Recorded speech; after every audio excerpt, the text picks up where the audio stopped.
Howdy, all of you delicious people. I am here today to review Beetlejuice, a man that you cannot say his name in three rapid successions or repetitions. Otherwise, you would otherwise unleash a demon that very much would go to very much scare people at the end of the day. So let's go out of our way to go in and talk about this movie, talk about it in a very much more interesting Ash-like approach.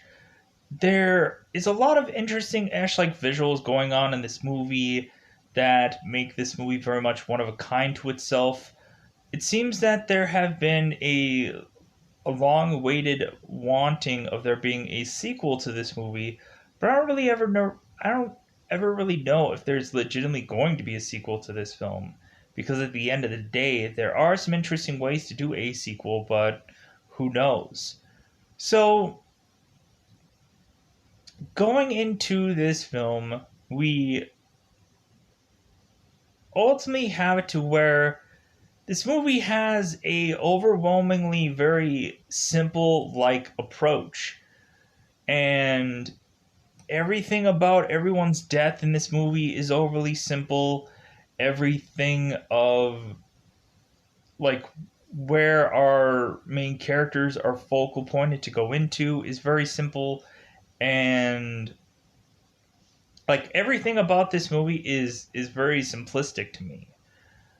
Ultimately, I had seen a review of Geekvolution ultimately reviewing father and son wise Beetlejuice, and so recently when going into this movie, there had really been a question within that review of why is it that it seems that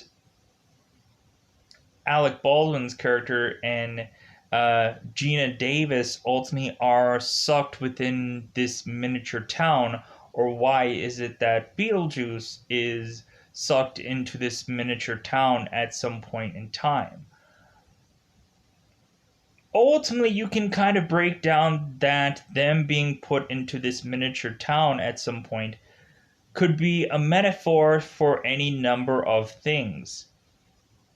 You could ultimately really showcase that not only is there seemingly being a real middle of the road purgatory-esque like thing going on, which ultimately you end up having Alec and Gina Davis's character being eventually opened up into once they open a door to that realm. But it seems that realistically, the miniature town that ultimately Michael Keaton and at some point Alec and Gina and or Barbara or Adam are placed into is probably a metaphor for simple they how simple their needs are, or how simple minded they are.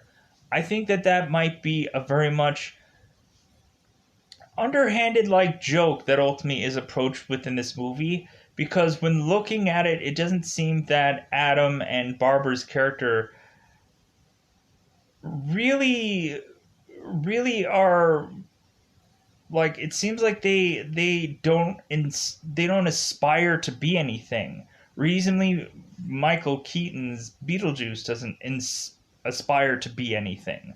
Really, both of these characters, or all three of these characters, have extremely simplistic needs. To ultimately, I think that's what pushes them into very much needing to be thrusted into this miniature town, because ultimately metaphorically telling us that their needs are very small. Ultimately, that is the approach to maybe answer Geekvolution's question of what is the metaphor behind the miniature town. Or maybe it could have been an overall, like, okay, like, why do they have this miniature-esque like town? It seems very it seems very odd, or it seems that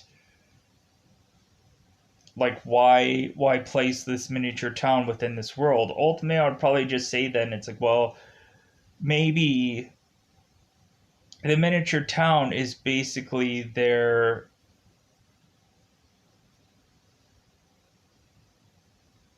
like, how you would basically have them being thrusted into this miniature town, being forced to watch the world turn around them.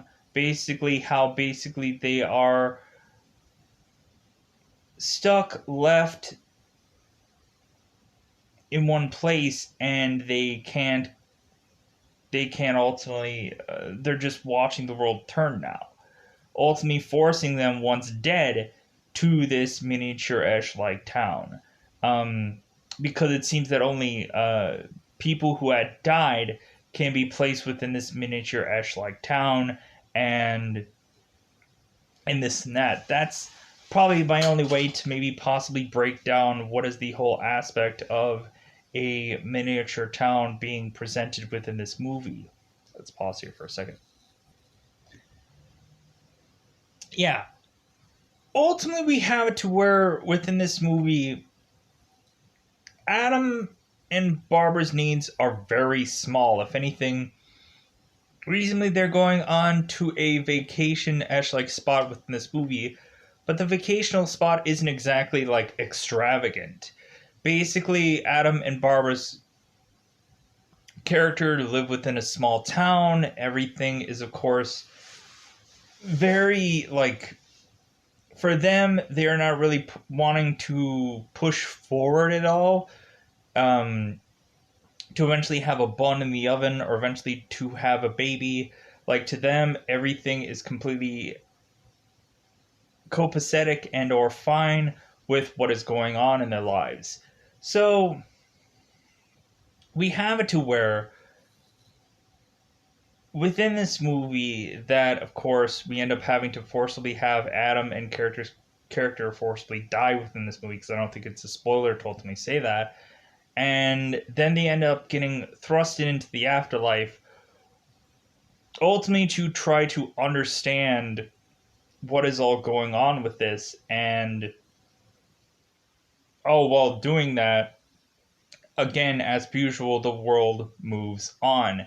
The world moves on without Adam and Barbara, because ultimately Adam and Barbara are stuck to this home. They can't call anybody. They can't call out to anyone, because ultimately not a lot of people can ultimately at the end of the day see them, with the exception of Linda, or ultimately when either Adam or Barbara are powerful enough to ultimately be seen or showcased to ultimately scare, or otherwise dare say get to the new family that approaches within this home. Here's my thing though, when going into this movie. Here's a thing that seems very murky, or I don't understand. So, here's my question. Is it that Adam and Barbara is seen by everyone throughout this entire movie, but the new homeowners are people that don't scare very easily, or ultimately are just people that don't take this ghost thing very seriously, and so for them they really have to really get these ghosts to really get their hide to otherwise actually scare them. So are the ghosts actually very much, are Adam and Barbara consistently seen and consistently heard, or like that's my whole confusion? Because reasonably you just have maybe much more thick-headed people that at the end of the day don't easily connect with these ghosts even though they're right there in front of them. That is my question. That is my kind of character breakdown of just like, is it kind of like Stewie whenever he talks in the show Family Guy, where It seems that the only person that can really understand Stewie is the dog, and that's probably about it. Um, but every once in a while, there's a joke of, okay, his parents can understand him. Like, it's kind of like that kind of metaphorical, like, question that I'm breaking down into this movie. Is it just the fact that Linda is the only one that can really truly see and understand these people, to where ultimately, because Linda has simple needs and simple wants and simple desires, to where ultimately when the Linda Renona Ryder, but ultimately the family has more complicated needs and complicated requests, and very much more a complex thought process. To ultimately, that's the reason why they tone out the ghosts, is because they are much more of a complicated, like it's a whole kind of approach on thought processes within all of these characters. Like, basically, the reason why all these people cling so well is because they have very simplistic needs, and like that's what all clings like certain people together. But the more complicated people that have like a utter dialogues of talking about fashion or postmodernism artwork and stuff like that, have very much complicated, much more thinking processes, to where ultimately when seeing things like a ghost, it doesn't register to them. So at the end of the day, I think that's all that I wanted to like really talk about within this review. Ultimately, like, this movie is really just, it's very odd, but it's also very interesting. There's a lot of visual things going on in this movie, and at the end of the day, we are to try to understand where exactly this approach is within this movie of there being this worm ash like world, which I think might have been some kind of rift on Dune at some point, to ultimately have this worm ash like world. And ultimately, there's a lot of things here where like you can kind of not quite understand exactly where they are approaching. Like, some of these afterlife ash like things are trying to understand exactly what things are going on, especially when Adam and Barbara eventually meet up with their caseworker to ultimately break down what is really going on with them. So going into this movie, it's fun. Like, ultimately, a lot of people could say it's like, well, man, that ending was just like was kind of really phoned in, or they were trying to like figure out how to end this movie. But when looking at it, I think overall that this movie is just fun. It's just not something that like people have to break down, but they can really assess why is it that uh why is it that within this movie it ends up going the way it does, and also thinking about it,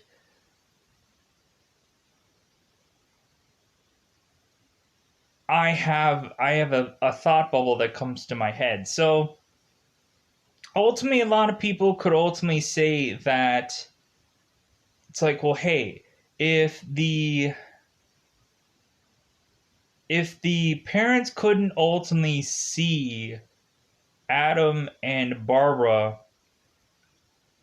why is it that they see them later on in the movie? It's like, well, technically, yeah, they end up seeing them, but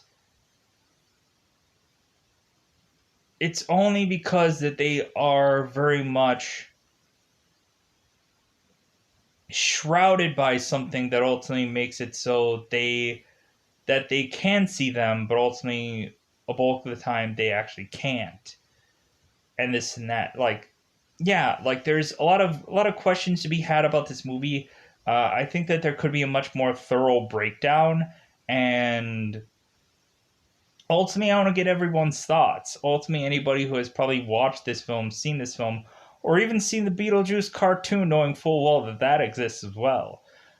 I think I had seen maybe an episode here or there about the cartoon Beetlejuice. Eventually, maybe someday I'll review the cartoon as well. Man, when looking at it, there is a random barrage of just overall like movies that you didn't know were so successful that at the end of the day they ended up doing a cartoon like series. Like I've realized recently that there was an Ace Ventura cartoon. There was the Mask cartoon, there was a Beetlejuice cartoon, or not cartoon, animated series. Because ultimately, every single time I want to see the word animated series because that word sounds much more adult and cartoon sounds like for a much younger audience. So at the end of the day, let's break down this movie and ultimately talk about it in a non-less cryptic-like sense. Let's bust out that Devil 5 to otherwise go into this movie. And really have some questions about some things, but ultimately at the end of the day, it's a fun film. So let's go into spoiler time. Spoiler time is about the time we can do spoil this film. So we ultimately have it to where Adam and Barbara are in a very small town. So they're in a small town, and ultimately they realize to justifiably they are off on their way to ultimately going on vacation to a very unexciting ish vacation like spot. Ultimately, before they leave, Adam asks Barbara, it's like, well, are you sure that we wouldn't want to go on vacation to Jamaica? And and Barbara goes, no, like this vacation is fine. So ultimately we have it to where Barbara and Adam are ultimately being uh very much interrupted within their plans of making their way out to vacation via some woman that consistently popping out of nowhere to ask them about selling their house because ultimately like they're not going to be seemingly popping up babies anytime soon, and it seems that Adam or Barbara has no interest in doing that at this moment. So like there's a woman, one of their neighbors, that is ultimately asking about selling off their house, and both Adam and Barbara are completely disinterested. So we ultimately have it to where Adam is ultimately doing some finishing touches of his model of the town that ultimately he has in his home, ultimately to eventually be able to go out of the town to ultimately be asked full well about them going on their vacation. So Adam and Barbara end up driving, trying very much to get out of town to ultimately go on their vacation, and they end up right before I believe they probably get right out of town. They end up going through this bridge that ultimately they end up crashing off to the side of this bridge, ultimately to fall into uh, the water of said bridge, and we are led to believe drowned. So, because ultimately what ends up happening next is Adam and Barbara end up walking back to their home. Ultimately, Adam uh, like mentions how wet they are, and ultimately asks Barbara about her arm, and she's like, you know what, I think my arm's kind of fine now. Like at first, it didn't seem to really like it really bothered me, but I guess I'm fine now. So we ultimately find it to where ultimately these both of these characters are thinking nothing of that they are quite possibly dead at first, but then eventually Adam, for reasons, is trying to want to recount his steps of eventually trying to figure out what had happened from the point of him being off that bridge to the point of being home. And so ultimately, when Adam eventually tries to leave said home, he ends up leaving said home into a worm esh like world or a sand dune esh like place, where ultimately Barbara eventually has to re-pull Adam out of this sand dune ash like world to pull him back into the home. And ultimately, she tells Adam that he had been gone for seemingly 2 hours. Okay, sure. So ultimately, we have it to where they are both stuck at the home, and they are very much more realizing that they are dead. And ultimately, they are quickly assuming, like, okay, this must be heaven, this must be what heaven is, just them just being bizarrely just dead, and like they don't realistically know what's going on. So they end up finding a new book into their home, and so they ultimately end up picking it up. Ultimately, uh, Adam mentions that it's the book of the diseased, and because it seems like every time Adam like mispronounces a lot of things, which is kind of funny. So we ultimately have to where Barbara says no, it's the book of the deceased. So basically, this book is a handbook to ultimately help them understand how exactly to perform their tasks of the afterlife. So and ultimately, it seems that there are other people within this home that could also pick up this book as well and read it. To the point toward the ending of this film, we have the Deets ultimately kind of scrolling through and reading this book as well. Suppose that we find out when Adam is trying to read this book of the deceased that ultimately it reads uh, like it kind of reads like a stereo guide or kind of like a bizarrish manual that makes no sense. So ultimately, uh, ultimately, Adam is reading through this, and ultimately, it says onto the book to eventually call some character called like Beetlejuice or something like that, and ultimately, of course, they pronounce the name of the title of the character within this movie. And so ultimately, Adam is saying like, well, hey, maybe if we can't figure anything out, maybe we'll just try to call this character, which of course the name of which they mispronounce. So basically, right after we die, we otherwise find out that Beetlejuice is stuck within seemingly this small mottled ash like place, ultimately waiting for the time of which he can be unleashed. So basically he is just kind of waiting out for his time, ultimately pulling out a ad out to the spiritual realm to ultimately have people come and call him out. Reasonably within this movie, I feel that the Beetlejuice Eschlight character, Michael Keaton's character, ultimately very much, it's kind of weird to me that this is well before uh, Michael Keaton eventually becomes Batman, because kind of looking throughout this entire movie, I could see a ton of vibes of Michael Keaton being very much Jack Nicholson in this movie. There's a lot of kind of visual panache-ish like things that Keaton ends up doing that very much reminds me of Nicholson in the movie Batman.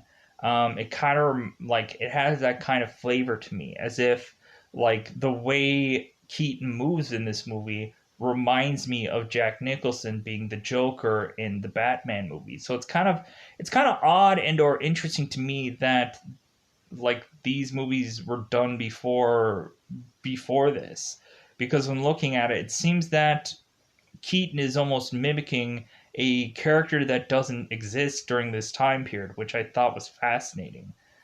Also, talking about Batman, reasonably the exact same person that ends up doing the score for this movie ends up doing the score for Batman as well.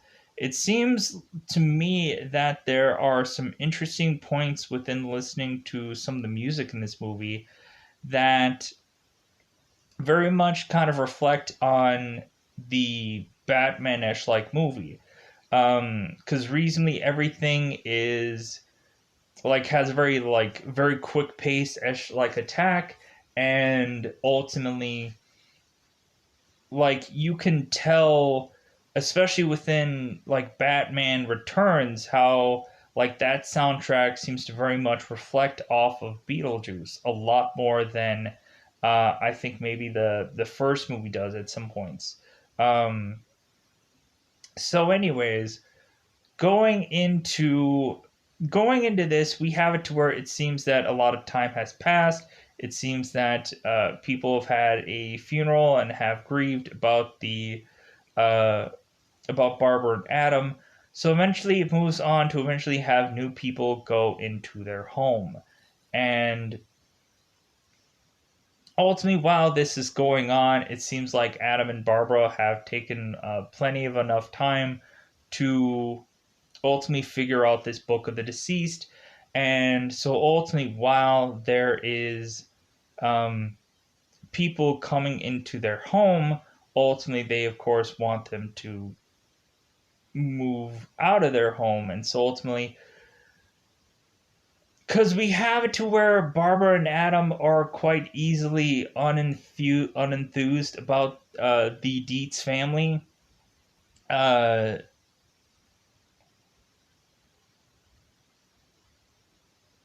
uh, Charles and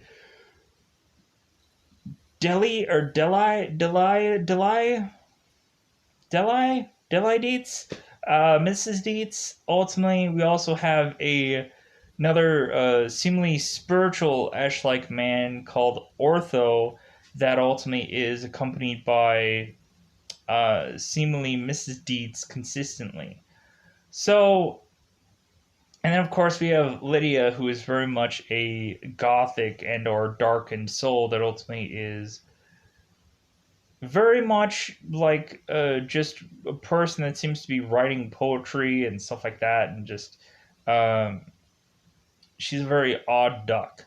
So at first we have Charles, who is just looking at this home from a money making ash like scheme to ultimately realize that they are going to kind of bulldozer over this home and completely rebuild it from the ground up. So Mrs. Dietz and Ortho are kind of rummaging through this home and ultimately very much like making fun of it, basically mentioning how like basically their bathroom that the bathroom of this home is a indoor outhouse. And so recently their bathroom is very disheveled. Ultimately they have it to where like Mrs. Dietz is ultimately going through and like spray painting over certain portions of this home, and reasonably Ortho is just going, yeah, like I'm 100%ing with you like throughout this entire house that it's just like wasteful, and it's just a resource of which um, just needs to be bulldozed over. So going into this movie, we have to where like everyone's needs are very much simple, and so ultimately, since Barbara and Adam are very unenthused by the otherwise new people that they're forced to live with, ultimately they end up having it to where Adam eventually opens a door to the purgatory ash like world to go and find their case manager. Ultimately, we have it to where Adam and Barbara end up having to forcibly take a number to otherwise talk to their case manager. And so it seems that this is kind of a DMV ish like approach to the afterlife, which of course you see quite a bit of times through the processes and this and that. So we have it to where Adam and Barbara ultimately are going in seemingly very quickly to go and see their case manager, and ultimately, all while this case manager is also handling seemingly this football-ish like team that supposedly had died in a crash. Ultimately, they didn't know any better about them dying within this crash, and ultimately they are coming to this realization the more and more that they try to talk to this case manager. Funny enough, every single time they are talking to this woman, they consistently call her coach. And immediately she's saying in response, I'm not your coach survived. And so eventually it comes to the consensus that this team realizes that they had survived this crash, or they didn't survive the crash that they were in. And she's like, well, yeah, of course you guys didn't. So we end up having it to where Adam and Barbara are talking to this case manager, and ultimately they want their new people who had moved in to, of course, be gone. And well, Barbara says it's like, well, yeah, well, that's simple enough. All you need to do is scare them, like figure out some way to try and scare them now. So basically, we have it to where, like, at first, like, Barbara before this, ultimately, what happens is Ortho and Mrs. Dietz ultimately open a closet at some point, and Barbara ends up um, dropping out of this closet, looking like she is hung, and eventually the eyes pop out of her face, and basically, Mrs. Dietz and Ortho just kind of um, thrust this seemingly dead corpse-ish like body off to the side to otherwise get some part of clothing out of this closet, which I thought was hilarious. So recently, it's knowing full well that Ortho and or Mrs. Dietz is not going to be scared very easily. Um, so going into this movie, we have it to where it seems that the that Adam and Barbara end up now having to like change their faces and their bodies, otherwise uh, having it to where Gina very much has this approach of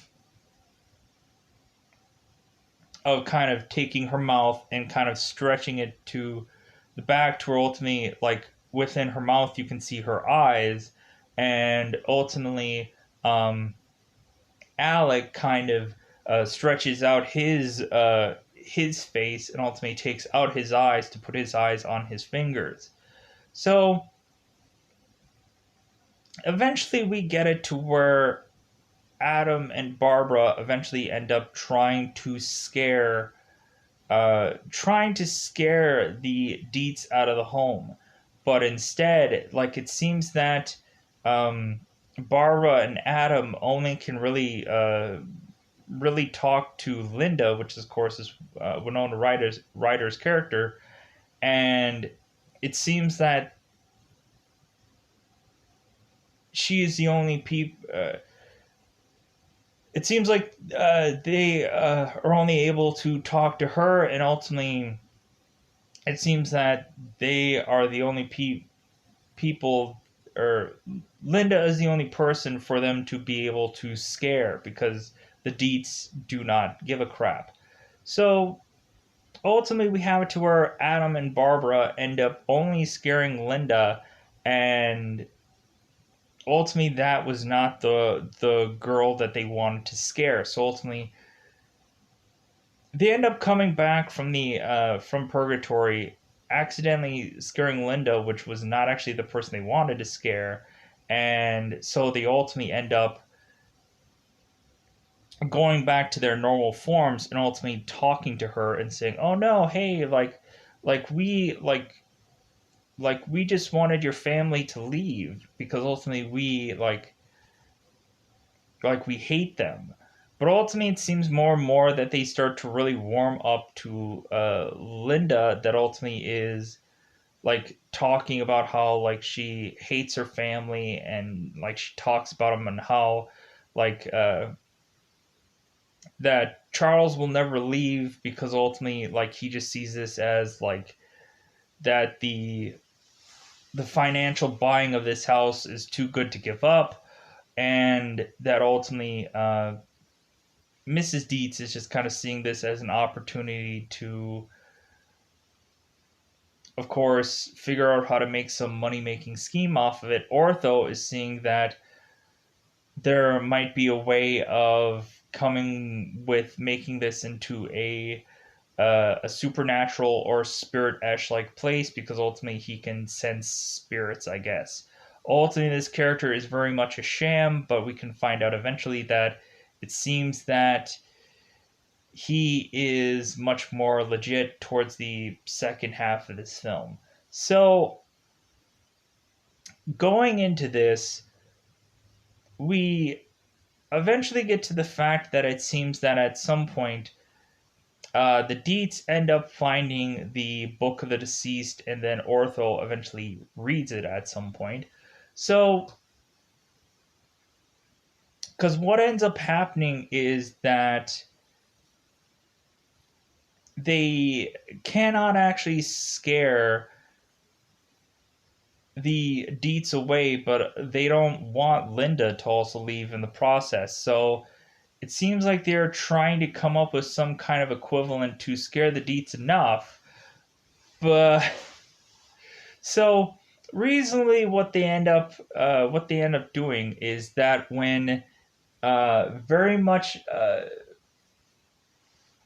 uh, we have a secondary family that comes in here to very much is looking around the place and looking on how disheveled it is. Ultimately, eventually, they all sit around a dinner table and very much reflecting on this place, this home. Eventually, it gets to the point to where all of a sudden, absurdly, these characters are all starting to sing a very much like a Jamaican-ish flavored like song. Day-o, you say day-o, daylight coming, I want to go home. Um, Ultimately, very much forcibly dancing, singing, and otherwise like mouthing all these words, and to where also before all this, we have Adam and Barbara um, simply before this throwing on ghost sheets and trying very much to scare the family. Um, but reasonably, they scared no one because ultimately every single one of the family can see that they're all just wearing sheets and nothing is scary about this. And so basically, a lot of them are just kind of offended that these people are just wearing sheets or wearing their sheets because they're sheets that are very expensive. So that was the one real time that the Deeds could end up actually seeing Adam and Barbara and could ultimately like talk to them and kind of really understand them by wearing the sheets. Any other time, they're irrelevant to them. Um, for a bulk of this movie. So Adam and Barbara are just so utterly frustrated that they end up doing this dinner performance where it ends up having a monsterish esh like hand all flying out of their uh, things of soup to ultimately grab all these people into the face. The only problem with this dinner presentation is that not only the Deets but everybody there are just so excited about having to have forcibly been doing um, this dance. To them, it seemed like being in a roller coaster ride or an amusement park. And so ultimately, they are really starting to see this house that was at first a just a fixer upper is now really just something to showcase to people and just be like, yeah, hey, yeah, this is a real, true money making scheme that ultimately we're going to have these people perform for all these people and scare the crap out of them, or have them be on this enjoyable, bizarrish ride to supposedly scare them. So we end up having it to where ultimately Adam and Barbara thought that at first that they scared these people, but if anything, they really very much enjoyed it. And so Lydia ultimately is telling now Adam and Barbara, which of course is the only one that can see Adam and Barbara, hey, like come down and meet my folks and talk to them. You can ultimately throw on the ghost sheets if you really want to. So, because ultimately they've like Adam and Barbara realize how much that they have really just lost. That there's like no way that ultimately at the end of the day they're going to lose these people. So they end up forcibly realizing that they are justifiably going to have to really very much pull out all the stops. Because ultimately, at some point, when Beetlejuice is consistently at this miniaturized like town, ultimately like really mentioning to Adam and Barbara like all of his like benefits to otherwise get them to want to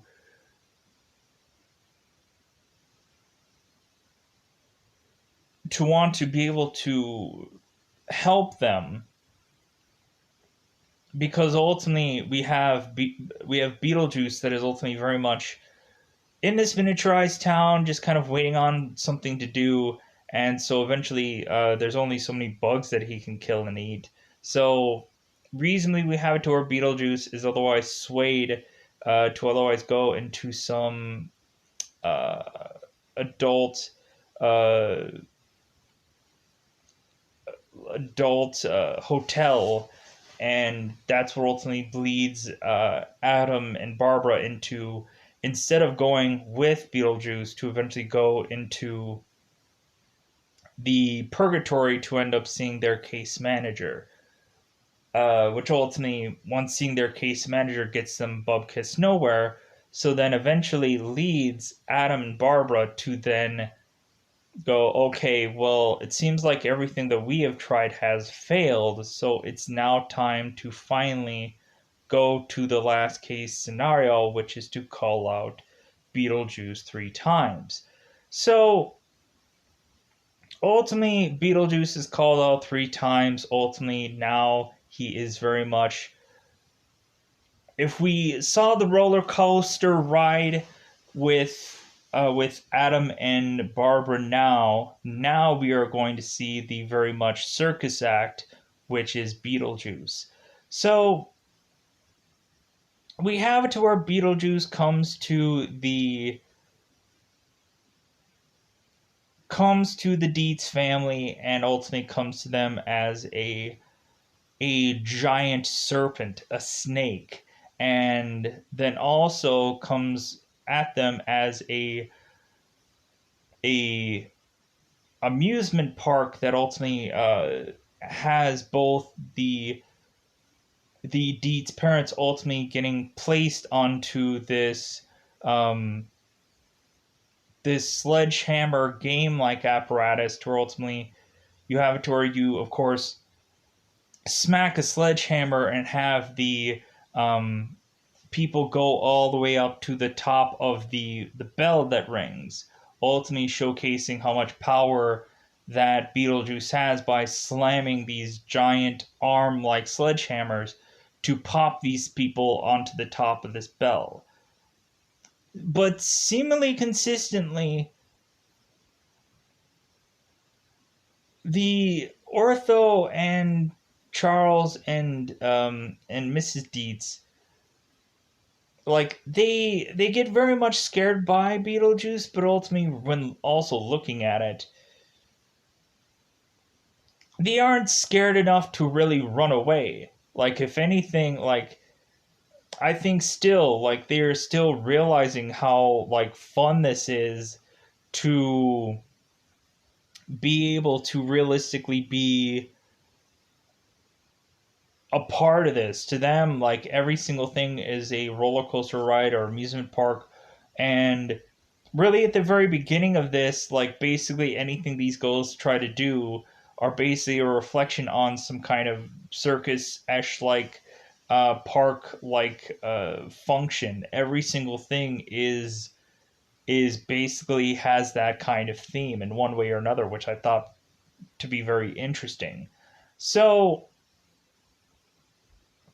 going into this, we have it to where Beetlejuice is very much going into this full throttle to the point of almost uh, very much squeezing the life out of the deets. But ultimately, Adam and Barbara don't want it to go that far. They don't want it to go into basically uh, Michael Keaton's character eventually killing them. So eventually, Adam ends up, of course, saying Beetlejuice's name and putting the genie back into the bottle. So again, the Dietz family are still very much having fun with them being here, and so ultimately Ortho eventually ends up stumbling upon the Book of the Dead, and now really wants there to be very much a kind of seance of sorts uh, to really get it to where they can probably very much try to control these spirits to ultimately get them to do what they want and to ultimately control them to very much uh, try to make this a money making esh like scheme. So ultimately, Ortho and them are all very much putting on a seance, and ultimately they end up taking the clothes of the otherwise married couple because ultimately that is the only thing that they had really much left within this home that was left from this family or these previous people because everything else was shoved off to a Goodwill somewhere. So ultimately, we have it to where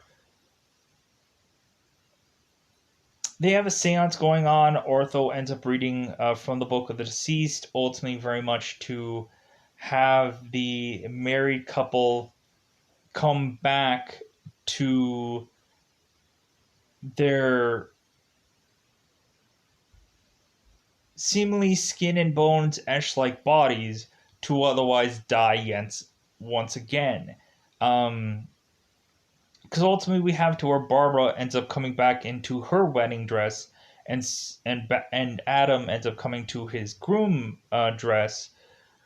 But ultimately, we have it to where slowly but surely both Barbara and Adam are withering away, and ultimately Adam is holding on to Barbara, and it is crushing her body.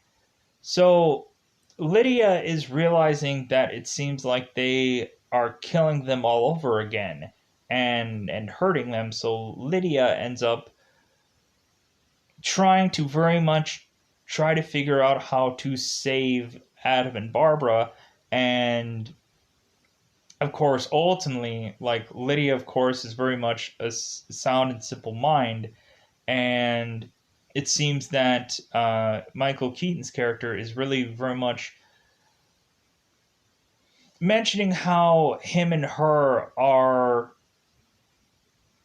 like have a very like similar wavelength or a similar mind, and ultimately he is looking at her and he's like, you know what, like I like this girl, I like this woman. So eventually we have it to where Lydia is kind of looking around, and eventually Beetlejuice from his miniature uh Oasis is shouting out to Lydia. It's like, well, hey, like I can help you. And so Lydia is trying to figure out where this voice is coming from, and of course, it's coming from the miniaturish like town. And so we have to where Keaton's character is ultimately telling Lydia that hey, um, she's she's looking at him, and he's mentioning that he's more than happy to help her, but the only problem is that ultimately, if he's going to help her, he needs to legitimately have a real, like, cementing him into this plane, which he can only do that by being married and wedded off. So ultimately, Lydia ends up saying yes to anything that Beetlejuice says, as long as he can help Adam and Barbara out. So reasonably, it ends up like, well, Lydia ends up asking, it's like, well, how exactly is he going to be able to help her? And ultimately, he's like, well, you got to say my name 3 times. Ultimately, we have to where it seems that Beetlejuice can ultimately tell his name to Adam and Barbara, but it seems like when he's going to have to tell it to the living, he can't actually say the legitimate name. So ultimately, Barbara and Beetlejuice ultimately have to play charades to ultimately have Lydia figure out what his name is. Ultimately,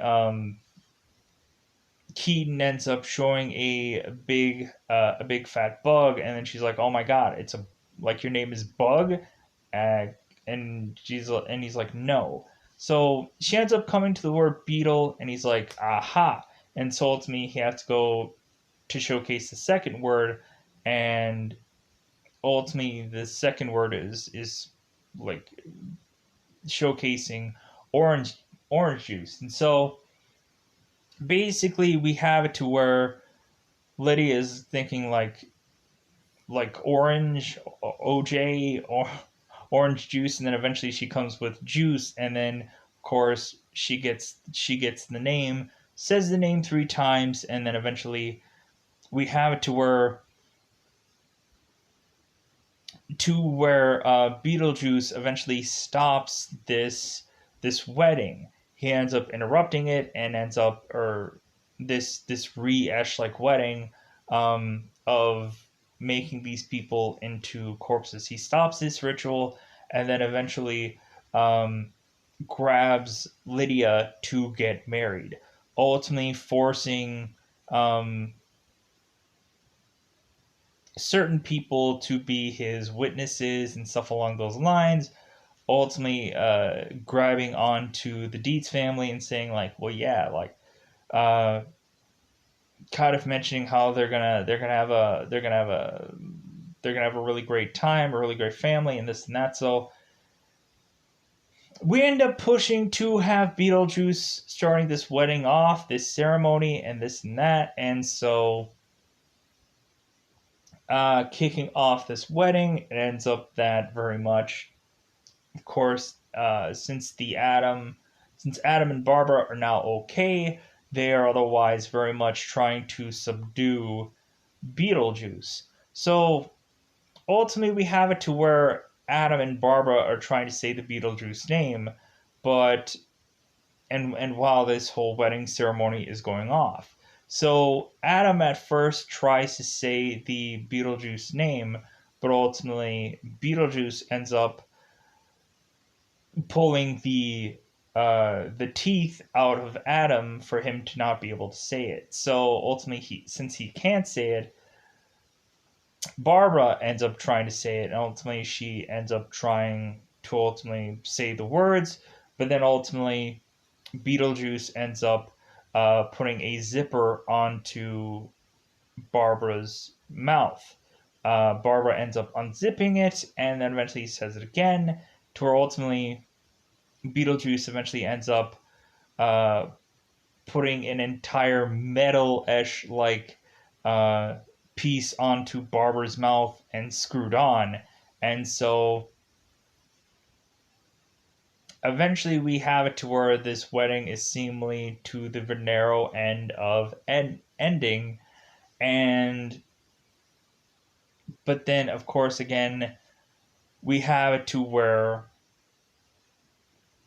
Barbara ends up subduing Beetlejuice by very much riding onto a worm of sorts, to ultimately get into Beetlejuice, which kind of eventually um, sucks them down into not being able to really perform this act, to where the point in time to where ultimately Barbara can say the name yet again, to ultimately dare in fact get Beetlejuice to go back into Genie with Bottle and this and that. So